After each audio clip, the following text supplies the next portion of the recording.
Aujourd'hui, je vous emmène dans l'univers d'un acteur légendaire, aussi talentueux que déjanté, Jean Carmet. Vous le connaissez peut-être pour ses rôles dans des films cultes comme La soupe aux choux ou Dumont-Lajoie. Mais derrière l'acteur se cache un homme drôle, espiègle et profondément humain. Saviez-vous qu'il organisait des concours improbables sur les tournages ou qu'il pouvait saluer le public à la fin d'une pièce dans laquelle il n'avait même pas joué? Jean Carmet, c'est un puits d'anecdotes savoureuses. Et aujourd'hui, je vous propose de découvrir 10 histoires incroyables qui résument à merveille sa folie douce et son amour de la vie. Attachez vos ceintures et préparez-vous à rire et à être surpris. Jean Carmet, toujours prêt à détendre l'atmosphère, a marqué le tournage des Fugitifs en organisant un concours de flatulence avec Pierre Richard et Gérard Depardieu. Imaginez, entre deux prises, l'équipe fatiguée se retrouve embarquée dans ce championnat improbable, où Jean s'improvise à la fois participant et juge. Gérard Depardieu, fidèle à son esprit bon vivant, s'est pris au jeu, tandis que Pierre Richard, plus réservé, observait amusé. Ce moment, absurde et hilarant, illustre à merveille l'humour potache de Carmet et sa capacité à resserrer les liens sur un plateau. Pour lui, le cinéma était aussi l'occasion de rire ensemble et de décompresser. Champion ou non, il a prouvé une fois de plus que son talent ne s'arrêtait pas devant la caméra. Jean Carmet, Coluche et Patrick Sébastien. Rien qu'à entendre ces trois noms, on imagine déjà une histoire déjantée. Et on ne se trompe pas. Un jour, ces trois amis décident de partir en virée à bord de la célèbre Rolls-Royce jaune de Coluche, un bolide qui attirait tous les regards. L'idée? Une balade improvisée, dans la bonne humeur et l'excentricité qui caractérisaient ces grandes figures du spectacle. Tout commence bien. Blagues, discussions animées et ambiance festive à bord. Mais l'euphorie et une petite dose de distraction les conduisent à un final digne d'une comédie. La Rolls termine sa course contre un lampadaire avant d'atterrir directement dans la vitrine d'un bijoutier. Imaginez la scène. La somptueuse voiture jaune, enfoncée au beau milieu d'une boutique, avec Carmet, Coluche et Sébastien sortant du véhicule en éclatant de rire. Heureusement, personne n'a été blessé, mais la Rolls, elle, a subi quelques dégâts. Et la vitrine du bijoutier n'était pas en meilleur état. Ce moment, digne d'un sketch des Branquignols, montre bien l'esprit libre et décalé de Carmet et de ses amis. Ils vivaient chaque instant à fond, sans se prendre au sérieux. Cette virée légendaire est restée dans les annales comme un bel exemple de l'enthousiasme et de la spontanéité de Jean, toujours prêt pour l'aventure, même si cela impliquait quelques réparations coûteuses. Jean Carmet, c'est l'exemple parfait de l'acteur insatiable. Avec plus de 200 films à son actif, il a marqué le cinéma français par sa présence constante et sa capacité à incarner une multitude de personnages. Qu'il s'agisse d'un paysan bourru, d'un notaire véreux ou d'un simple passant, Carmet apportait toujours une touche unique à ses rôles, même les plus modestes. Ce qui frappait chez lui, c'était son humilité. Contrairement à certains acteurs qui recherchent la gloire, Carmet ne refusait presque jamais un rôle. Il aimait avant tout jouer, donner vie à des personnages et travailler avec des équipes, que ce soit sur des superproductions ou des films plus confidentiels. Parmi ses rôles emblématiques, on retrouve La soupe aux choux, où il forme un duo inoubliable avec Louis de Funès. Mais Carmet, c'était aussi l'artisan du cinéma. Toujours sur les tournages, toujours impliqué, il ne cherchait pas la première place sur les affiches, mais la vérité dans ses personnages. C'est cette authenticité qui lui a permis de durer si longtemps et de toucher des générations entières de spectateurs. Une carrière monumentale, construite avec passion, simplicité et une pointe d'humour, toujours. Avant d'être la star que l'on connaît, Jean Carmet a commencé sa carrière de manière très discrète, comme régisseur et figurant au Théâtre des Mathurins pendant l'Occupation. Pas de grands rôles, ni de projecteurs à l'époque, mais des tâches modestes, déplacer les décors, ajuster les lumières et parfois apparaître brièvement sur scène. Ce n'était pas encore la gloire, mais c'était un premier pas dans le monde du spectacle. Ces années difficiles lui ont appris la rigueur et l'importance de chaque maillon dans une production. C'est aussi à cette époque qu'il a découvert son amour pour la scène, en observant les comédiens et en s'imprégnant de leur art. Carmet aimait raconter que, dans ces moments-là, Il rêvait de monter sur scène pour jouer un vrai rôle, mais il savait qu'il devait d'abord apprendre et faire ses preuves. Ce début modeste a forgé l'homme et l'acteur qu'il est devenu. Humble, travailleur et passionné par son métier. Même lorsqu'il a atteint la notoriété, Carmé n'a jamais oublié ses premiers pas dans les coulisses, là où sa grande aventure artistique a commencé. Une leçon d'humilité et de patience qu'il n'a jamais cessé d'incarner tout au long de sa carrière. La rencontre entre Jean Carmé et Robert Derry, le fondateur des Branquignoles, a été un véritable coup de chance, mais surtout un tournant décisif dans sa carrière. À l'époque, les Branquignoles, cette troupe d'humoristes complètement déjantés, étaient déjà connus pour leur style absurde et leur humour décalé. Et Jean, avec son naturel bon vivant et sa capacité à improviser, a trouvé en eux une famille artistique. Les Branquignoles lui ont permis de développer un style qui lui est propre. Un mélange d'humour burlesque et d'une sincérité désarmante. Avec eux, il a appris à jouer avec les mots, les situations absurdes, et à exploiter son sens inné du comique. Mais cette collaboration n'a pas seulement influencé sa manière de jouer, elle a aussi ouvert les portes du cinéma en lui permettant de se faire remarquer par des réalisateurs. C'est grâce à cette troupe que Jean a commencé à enchaîner les rôles au cinéma, tout en conservant ce grain de folie qui faisait son charme. Les Branquignoles n'étaient pas juste une étape dans sa carrière, mais une véritable école de la vie et de l'humour.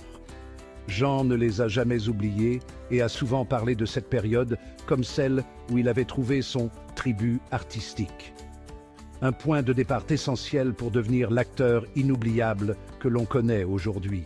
Avant de devenir l'acteur prolifique que l'on connaît, Jean Carmé a connu des débuts pour le moins précaires. À une époque où les cachets étaient rares et les fins de mois difficiles, il lui arrivait souvent de dormir dans les halls de gare, faute de mieux. Mais loin de se laisser abattre, il voyait ces moments comme des aventures et une source d'inspiration. Il adorait les trains et les gares, ces lieux de passage où des vies s'entrecroisent. Il passait ses nuits à observer les voyageurs, à écouter leurs discussions et à imaginer leurs histoires. Ces expériences lui ont permis de nourrir son jeu d'acteur. Les mimiques, les accents et les comportements qu'il captait dans ces moments d'errance ont souvent trouvé leur place dans ses personnages à l'écran. Pour lui, dormir dans une gare, c'était aussi une manière de rester connecté à la réalité, à ces gens simples qu'il aimait tant incarner dans ses rôles. Cette période, bien que difficile, a forgé l'homme qu'il est devenu. Un artiste proche des gens, capable de capturer l'authenticité de la vie avec un regard malicieux.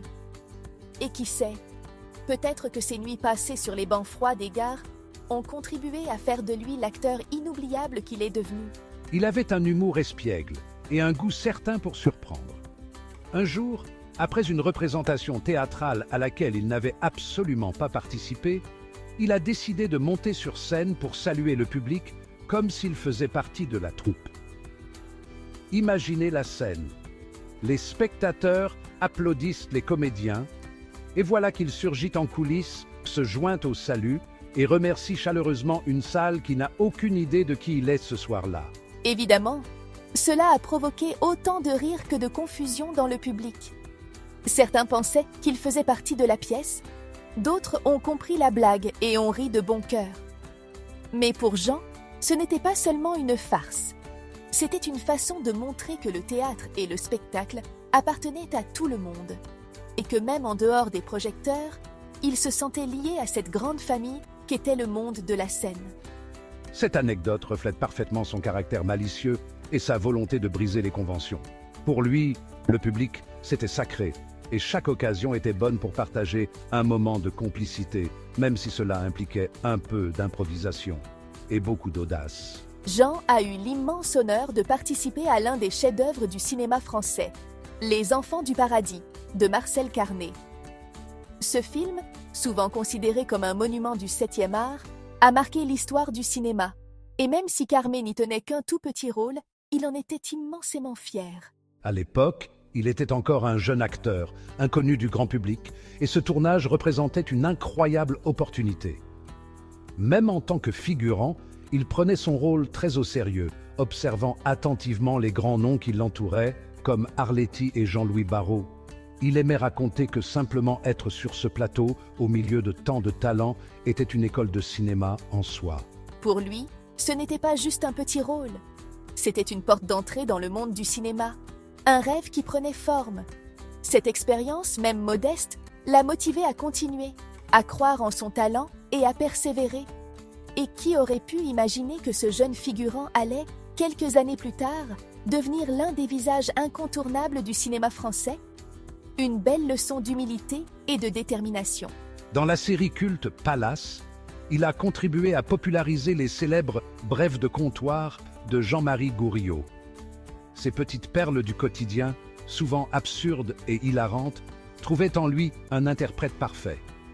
Avec son accent bien ancré, son visage expressif et son talent pour capturer la vérité des personnages simples, il a transformé ses phrases en moments de pure comédie.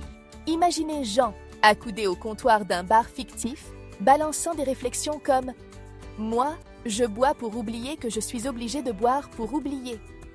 Il avait cette capacité unique de rendre ses phrases profondément humaines, à la fois drôles et touchantes.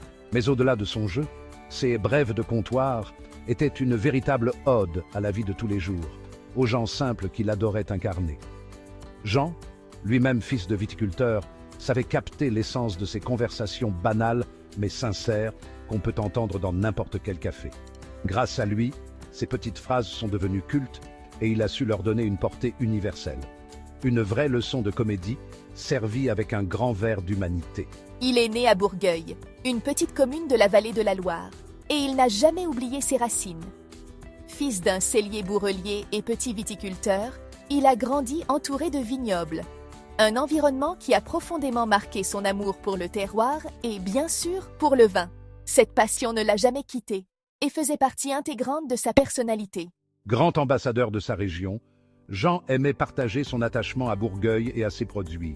Il participait régulièrement à des événements viticoles et savait parler du vin avec une poésie qui reflétait son amour sincère pour la terre de son enfance. Il voyait dans le vin bien plus qu'une boisson, un symbole de convivialité, d'histoire et d'authenticité. Cette passion pour le terroir se retrouvait dans ses personnages, souvent inspirés de gens simples et authentiques. Carmé disait parfois en plaisantant qu'il buvait un verre de Bourgueil avant chaque scène pour se connecter à ses racines. Vérité ou légende? Peu importe.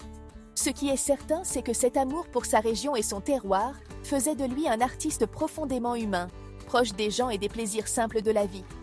Un trait de caractère qui, tout comme ses rôles, a contribué à en faire une véritable légende. Et voilà, on arrive à la fin de cette plongée dans la vie et les aventures de Jean Carmé. Un homme qui a su transformer chaque moment en un souvenir mémorable, que ce soit sur un plateau de cinéma, au comptoir d'un bar ou dans une Rolls-Royce jaune un peu cabossée. Ce qui rendait Jean unique, ce n'était pas seulement son talent, mais son authenticité, son humour et sa capacité à rester proche des gens et de ses racines. Alors, si ces anecdotes vous ont fait sourire ou découvrir une nouvelle facette de ce grand monsieur du cinéma, n'hésitez pas à liker, commenter et surtout à vous abonner pour d'autres histoires tout aussi captivantes. Merci d'avoir été là et souvenez-vous, comme Jean Carmet, vivez chaque instant à fond et avec une bonne dose d'humour. À bientôt!